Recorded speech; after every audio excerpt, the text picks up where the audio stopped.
if you've listened to my most recent podcast, you'll know by now that I've started relearning French. I studied French for some 10 years in my youth, but haven't used it since. And a few weeks back, I started refreshing my knowledge. Well, some 2 to 3 weeks into this new journey, I was understanding quite a lot. And being someone who only preaches what they practice, I decided to download a French book from my library's new collection of foreign language novels. I deliberately went for something I thought would be easy, and that's this book, Les Dossiers de Maisie by Elizabeth Woodrum, translated by Letty Stevens. The author is clearly from North America because of the locations mentioned, and the names are very English. This book was a good choice. It is, I would say, intended for a lower end of middle grade audience, so 8 years old, or possibly younger. The story is very simple, and because of its intended audience, it repeats facts quite a lot, which is very good for language learners. It's also quite short, about 70 pages. I read about 10 pages every day. The basic story is about a girl who is a detective and solves crimes that take place at school and in her life. For solving these, she gets paid in lollipops.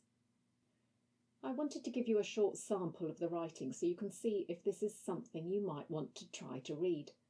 I'm going to butcher it with my questionable accent because I'm not yet used to all the correct pronunciations again, and I'm going to translate very roughly, i.e. a reading type translation, as I go. I don't know every word, and I have only been looking at present tense so far.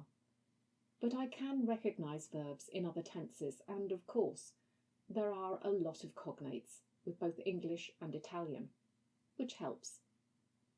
So this is the first paragraph of chapitre 5. Après ce qui semble être le plus long vendredi dans l'histoire des vendredis, la cloche sonne finalement.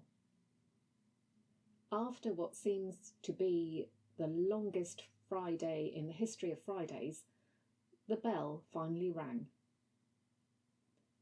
Maisie prit ses affaires dans son casier et mit son chapeau.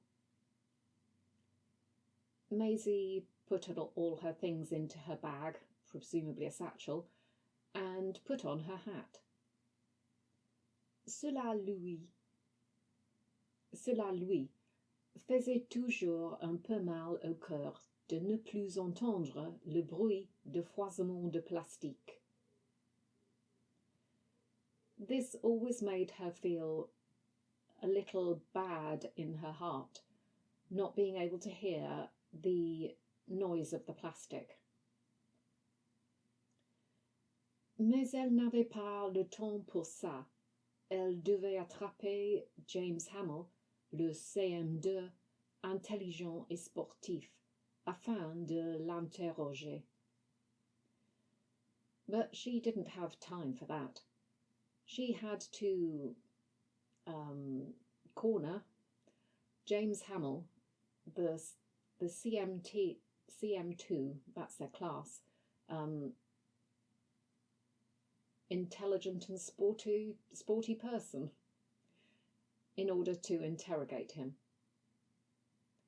C'était le seul témoin, même s'il n'avait vu qu'un petit bout de la botte du voleur. He was the only witness, even though he had only seen a small piece of the boot of the thief. So, that's Les Dossiers de Maisie, my first book read in my new French journey. Now I've just got to go and find another one. I might finish my current Italian book first, though. Juggling two was fine, but it's made progressing in the Italian book quite a bit slower, and the plot is just getting a bit, oh my god, that's what's going on. Interesting. Until next time.